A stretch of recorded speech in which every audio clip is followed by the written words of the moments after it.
Yellow Vest protesters have gathered in Paris and other cities for a fifth consecutive Saturday of demonstrations. Protesters defied a government call to suspend the action following Tuesday's attack on Strasbourg's Christmas market, where a gunman killed 4 people. However, fewer people turned up, 66,000 altogether, officials said, compared to 125,000 last Saturday. The movement, initially against a rise in fuel taxes, now addresses other issues, including education reforms. 7 people have died in the Gilets Jaunes Yellow Vest protests so far, the latest in an accident resulting from a blockade by protesters on Friday. About 69,000 police have been mobilized across France to prevent a repeat of the violence of previous weeks. In Paris, slightly more than 2,000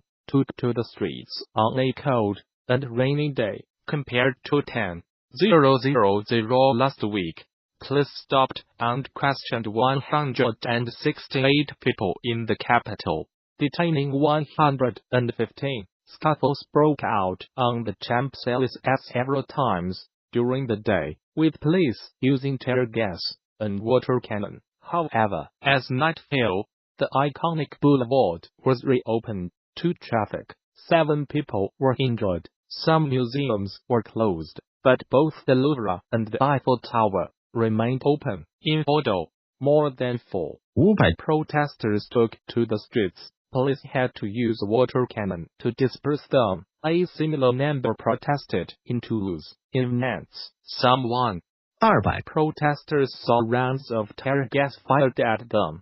Similar scenes occurred in Avignon and Brissamen. In Calais, a group of Yellow Vests blocked the access road to the port. Analysis by Hugh Schofield, BBC News. Paris. A few hundred desultory figures in yellow vests wandered up and down the Champs-Élysées. Occasionally there are whoops and jeers, followed by a bang and a bit of gas.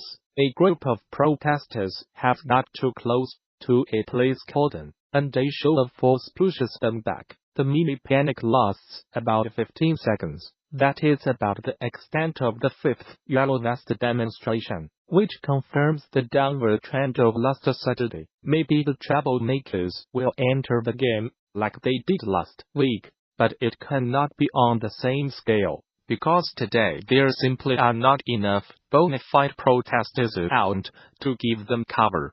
The Gilets Jaunes who have turned out seem to be the hardline left-wing element. There is a lot of talk about the Rick Citizens Initiative referendums. This is a demand of the far-left leader Jean-Luc Mélenchon, and a long way from the Yellow Vests' original call, which was for a simple cut in fuel tax, long since conceded. The movement, or at least the Saturday protest movement, is shrinking and hardening. The impact of the demonstrations has been keenly felt in France. The government has been forced to bow to pressure and adjust its economic course. President Emmanuel Macron responded to the nationwide street protests by scrapping an unpopular fuel tax rise and promising an extra $114 a month for minimum wage earners and tax cuts for pensioners. However, it is far from clear that he has done enough to diffuse public anger. The protesters adopted the name after a social media campaigner. People to take to the streets wearing the high-visibility yellow jackets that must be carried in every vehicle in France. They were initially protesting against a rise in duties on diesel, which is widely used by French motorists and has long been less heavily taxed than other types of fuel. Mr Macron had said higher taxes on fossil fuels were needed to fund renewable energy investments. But protests have also erupted over other issues, including calls for higher wages, lower taxes, better pensions, and easier university entry requirements.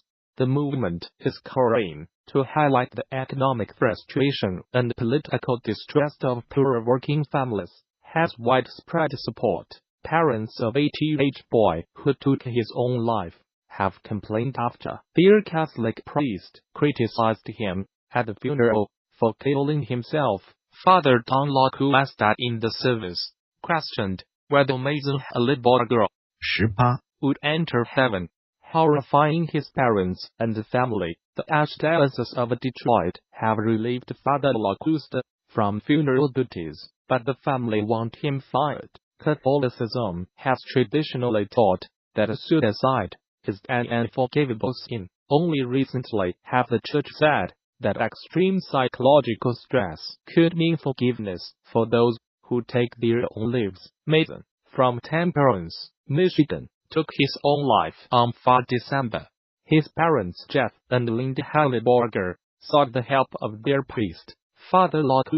Before the funeral, we wanted him to celebrate how Mason lived, not how he died, Ms. Halliburger told the Detroit Free Press.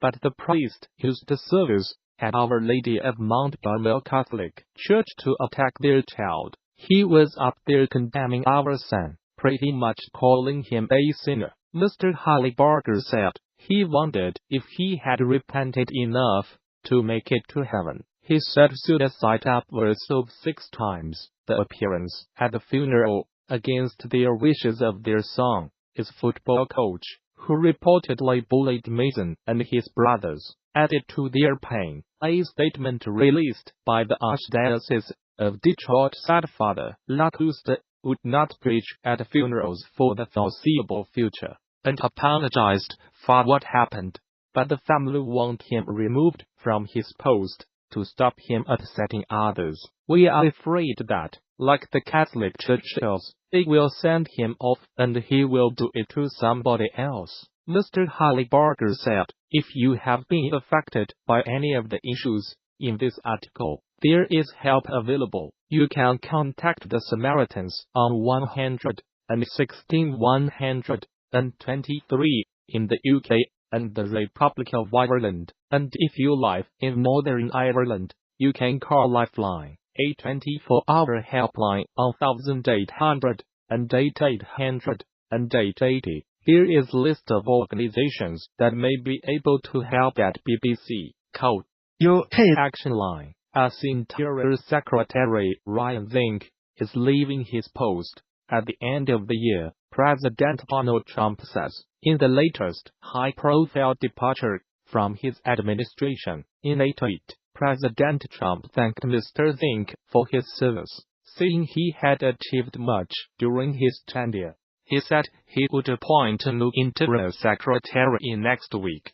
Mr. Zinke, an ex-Navy SEAL and a former Montana congressman, has been embroiled in allegations of ethics violations. They include a land deal in Montana involving Mr. Zinke and the chairman of Oilfield Services Halliburton. Politico reported, Secretary of the Interior Ryan Zinke will be leaving the administration at the end of the year after having served for a period of almost 2 years. Ryan has accomplished much during his tenure, and I want to thank him for his service to our nation. End of Twitter post by @Real Donald Trump. The Interior Department oversees federal land, including national parks such as Yosemite and Yellowstone. Mr. Zinke has faced scrutiny over expensive trips in a Sparkplace, helicopters, and on private jets. Costly alterations at his department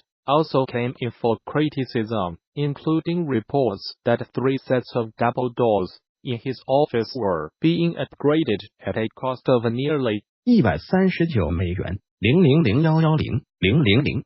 He later said he had negotiated the price down to $75.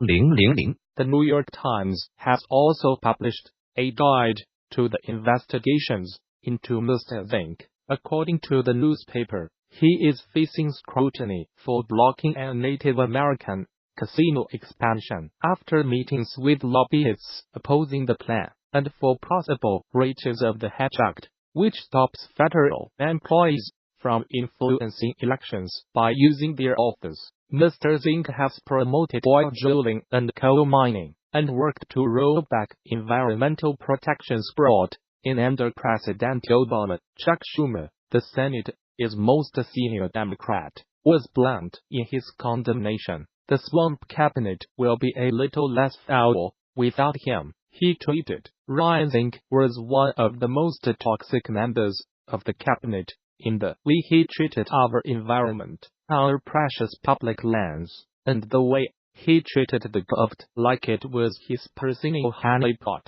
The swamp cabinet will be a little less foul without him. End of Twitter post by @Schumer. Advocacy groups have accused Mr. Zinke being a hawk to corporate polluters, and many welcomed his departure. Jamie Williams, president of Conservation, drove the Wilderness Society, said he feared what he called the J. Larry Weir policy would continue.